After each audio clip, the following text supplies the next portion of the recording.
Hi guys, Sanbonani Molweni Dumelang. Welcome back to my channel. It's me Uzama.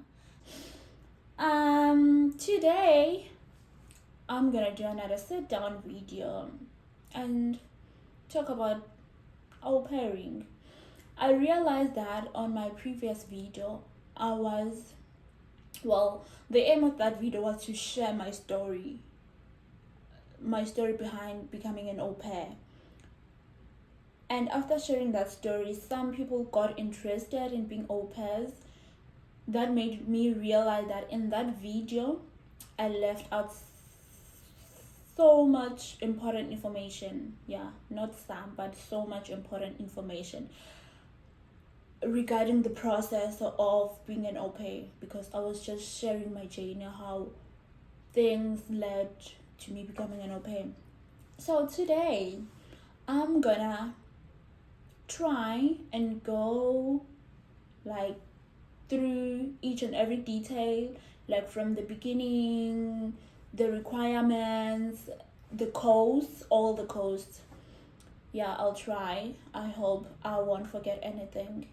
And I've written some of the things here in my journal.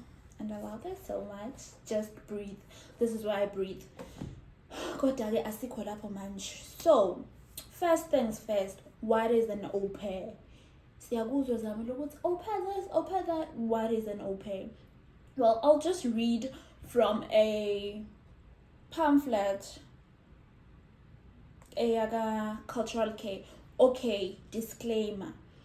There are so many agencies that deals with au pairs. My process will be based on cultural care, au pair. I know there are au pair in America, au pair care, House of Orange or Orange House.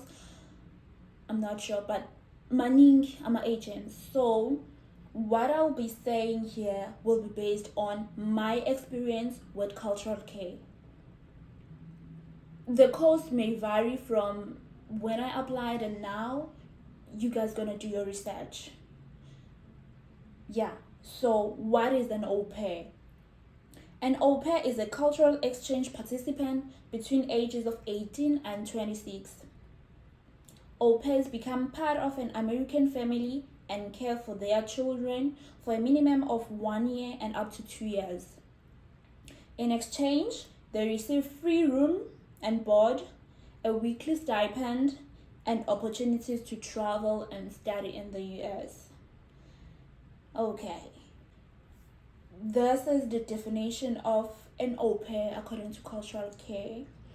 I'll also include a screenshot from Google of what it says about being an au pair.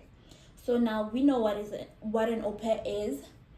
Let's get to the requirements. If someone talks about being an au pair and then you like the idea of being an au pair, so what are the requirements of being an au pair? 1, I've written that down so that I don't forget. You need to be between the ages of 18 and 26.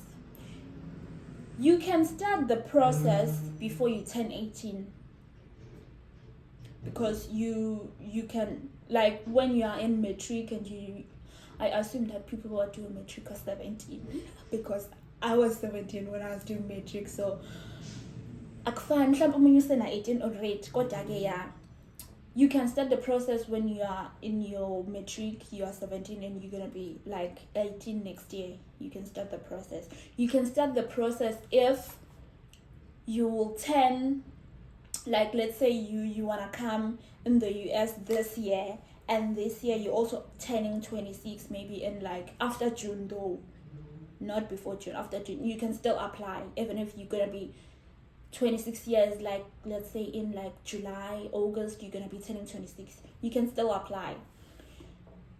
The age is between 18 years and 26 years. You need to be single with no dependents, which means you don't have to have kids, no spouse, just single wase-home affairs. Ungajola phela ukujola kodwa usingle wase-home affairs ukuthi awushadile and you don't have dependents, you don't have kids. you need a matric certificate. But as I've said before, you can apply even when you're still in your matric. You're still gonna write your final exam. You can start the application process. You need to have a passport and a J1 visa. Well, the visa one, it's like after when you have already found the host family and the agent help you with the visa process. But you need to have a passport. You need to have a driver's license. Yeah, you need to have a driver's license and an international driving permit. And the international driving permit, again, in like when everything, your process, you find your host family, your flights are booked and everything, and you're ready to go, that's when you go get your international driving permit. You need to have no criminal record, so you are required to do a criminal background check. You need to be physically healthy, so you'll go to the doctor to evaluate you and give you a physical health report to state that you're healthy, you don't have any chronic diseases, like all those things. You need to be fully vaccinated for COVID. Yeah, you still need to get the vaccine. You still need to get the vaccine. Yeah, those are the requirements. So if you meet the requirements, you can start the process. But you can start the process even if you don't have the driver's license yet, but you're in the process of getting one. Even if you're not 18 yet, even if you don't have the matric certificate yet, you're gonna get all those things while still applying, because the process on its own takes some time. So you can start with the application and making means of getting the requirements on the other side. I think that makes sense. And then after the requirements, I think we'll go to the application. Wait, another thing that I forgot on the requirements, it's the childcare experience. You need to have plus 200 hours of childcare experience, excluding your family members, like excluding taking care of your baby sister, your cousin, and so forth. Something like more professional, not really professional, but outside of home, taking care of your neighbor's kids, that counts as your childcare experience. Volunteering in a Sunday school, in your daycare, in your neighborhood, like all those things, that's what is needed. And you need to have at least 3 contactable references which are non-related to you. That's what I forgot. I'm sorry about that.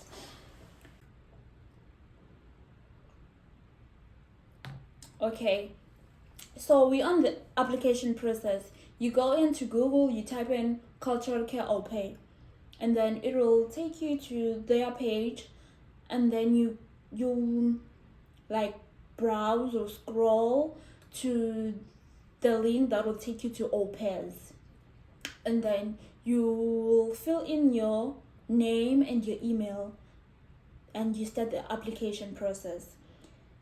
The things that you'll need to fill in the application are like your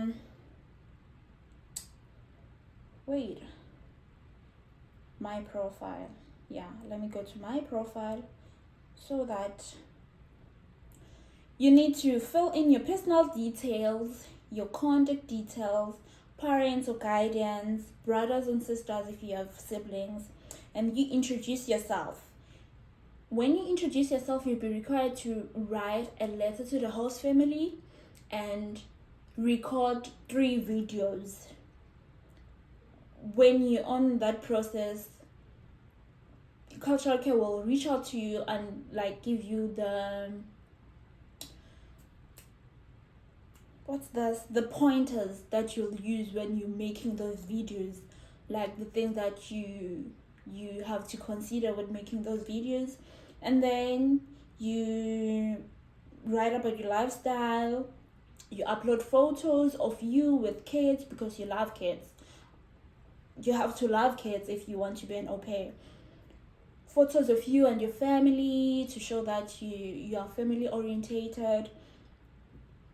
Or I've already mentioned the letter to the host family. I thought you included in the introducing yourself thingy, but no, you write the letter to the host family and family life, and you choose the family that you want to live with, like the preference of family that you want. You want a single parent, you want a married couple, you want the same gender. How many kids do you want? You want one child, you want 2 kids, 5? Up to you, you can choose. I chose 1 kid because child. Nope. Oh no, I'm misquoting this. Family life. What is family life? Oh, this is about your family. Yeah, this is about your family. And then there is host family preference, the one that I've already mentioned and thought it was family life. And then there's diet. They ask you if you have any specific diet, special diet, and you're gonna say yes or no. And that's the application.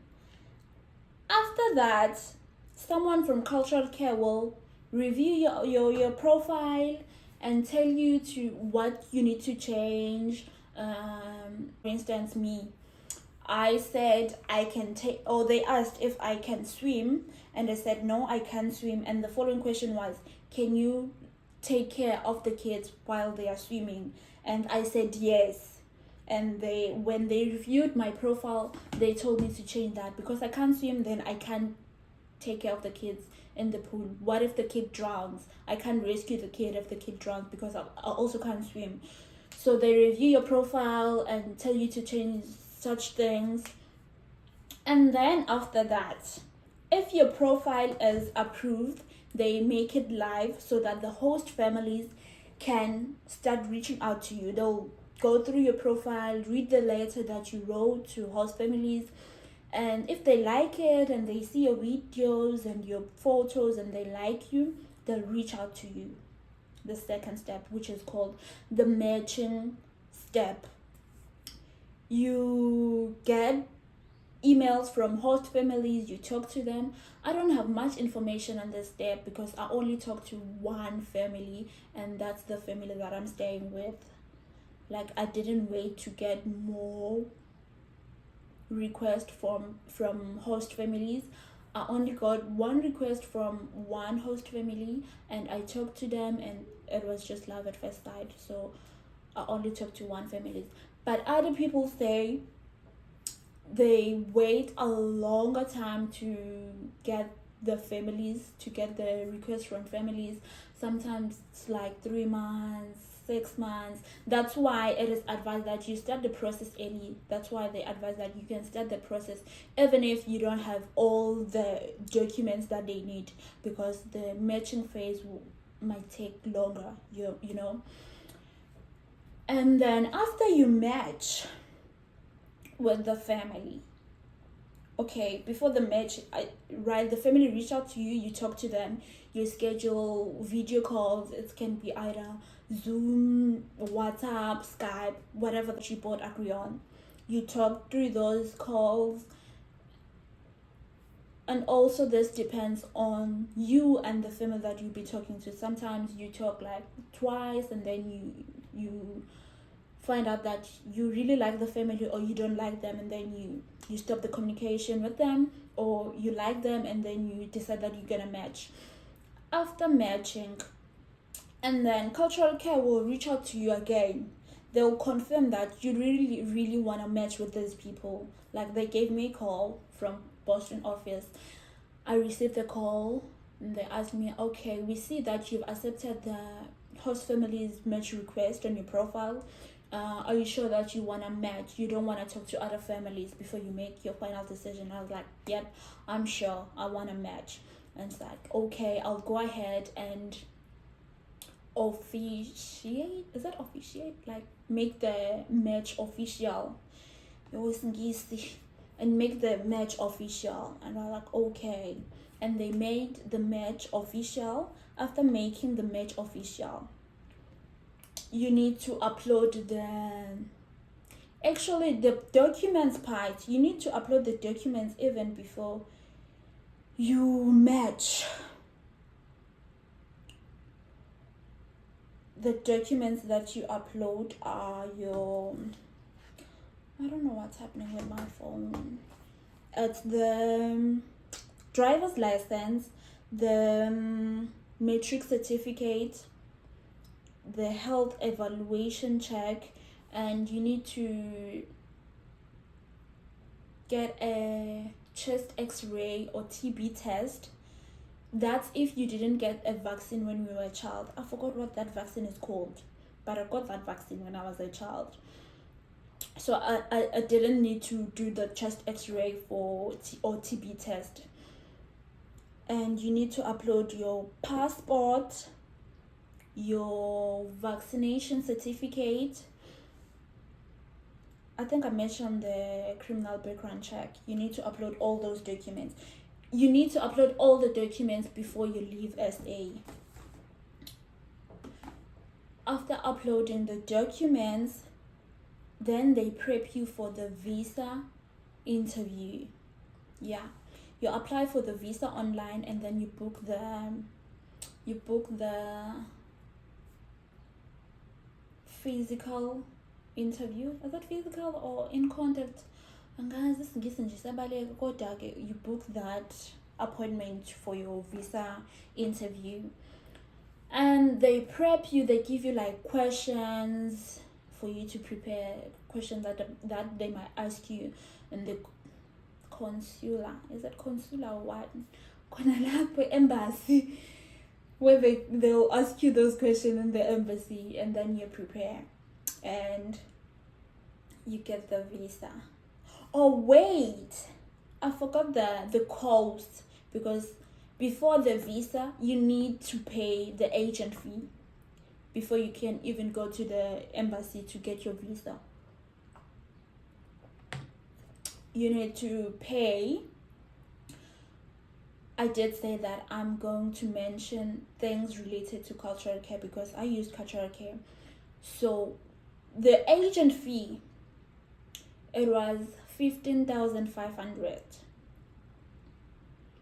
that I paid after matching with the family. You're not required to pay anything before you match with the family. Like, you can do all the application process, and you're not required to pay anything. You only pay after matching with the family, but you can pay before if you want to. But so I paid. The agent fee is 15,500. There were additional costs. The first additional cost was the insurance money. You insure this in 15,500, just in case something happens and then you decide you're no longer going to the US, like the COVID outbreak, or you decide that you want to go back to school, or you get permanent job position. You pay the 850 rand to secure this 15,500 if such instances happen. And then there was 1,500 for, what did they call it? How am I? 1,500 for, it was some other insurance again, but I forgot the name they call that insurance. Now you insure mali yakho le ukuthi if something happens and you can't go, you'll get the 15,500. So I ended up paying 17,850. Yeah, I think so. I think I ended up paying 17,850 to cultural care after matching.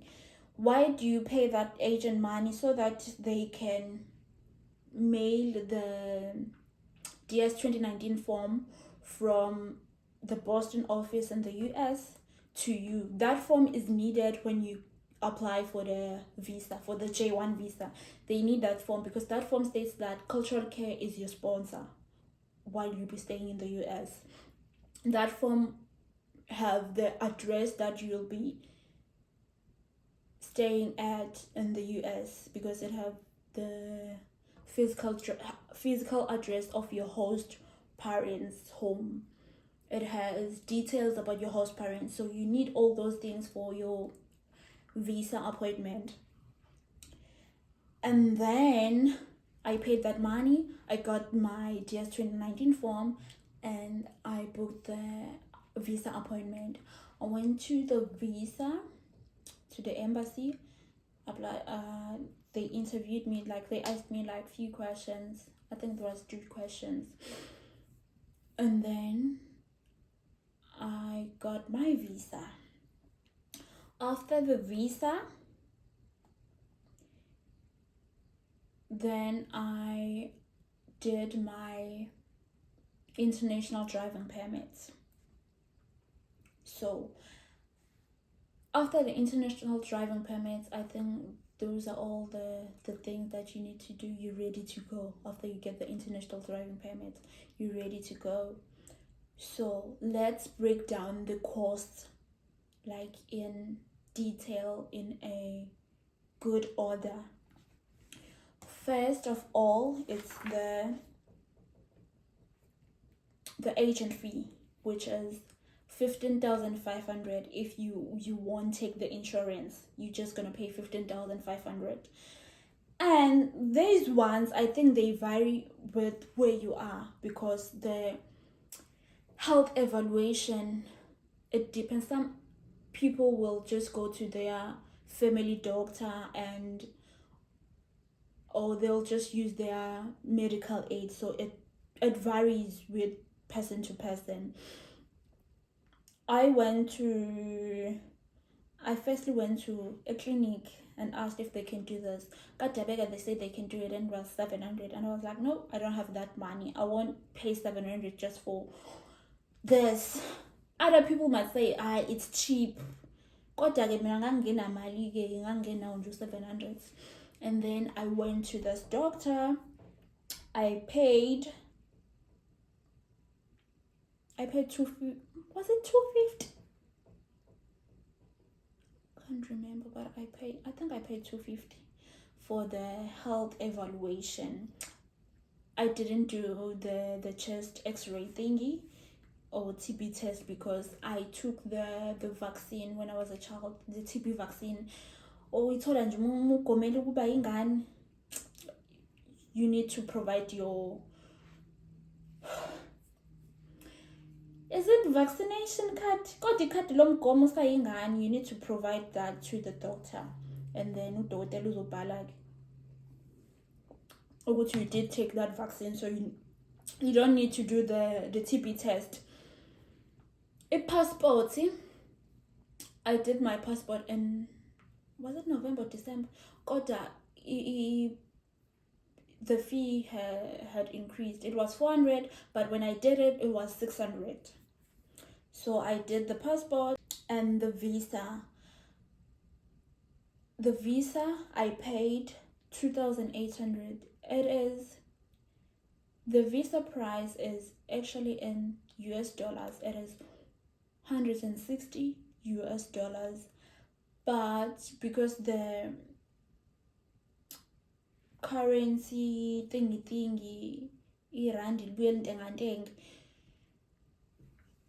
they always say the visa. They always say the visa amount in dollars. So when you apply for a visa, it might be 3,000 or maybe 2.6. It depends. So I paid 2,800. The international driving permit, I paid 295 rand. I got that one. If you're in Durban, I got it at Musgrave. There's traveling store there, A&A. I got it there. And then the criminal background check, you can do it at the police station, but it takes forever. So I did mine at Postnet, but there is an agent. I don't know if it's an agent or what, but there is a company that they work with at Cultural Care. I had already done mine, so I wasn't gonna do it again with the company that they work with. I just provided the one that I did, and it was a recent one. I did it at Postnet. It was 200 rands, and then they advise you that you have spending money when you come this side. You like $150 to $200, just in case you need to buy something before your first stipend. So I came with $150, which was, I came with 3,000 rands, yes, which was in my bank account. I opened an F&B account before I came here because Capitec is not working. So my mom deposited 3,000 rand into my account, which I didn't use, but you advised to have that money. So in total, I think I spent like, I think it was 25,000. Yeah. Or more than that. That's how much I spent. I hope I didn't forget anything. Yeah, I just hope. But if you feel like I forgot anything and you have some questions, feel free to drop the questions on the comment section below, or you can DM me on my socials. On Instagram, it's Matamahle. On Facebook, Uzamagambu Memela. Yeah, that's where I can reply to you. Yep. And thank you so much for watching. I hope you enjoyed the video. I hope it was informative.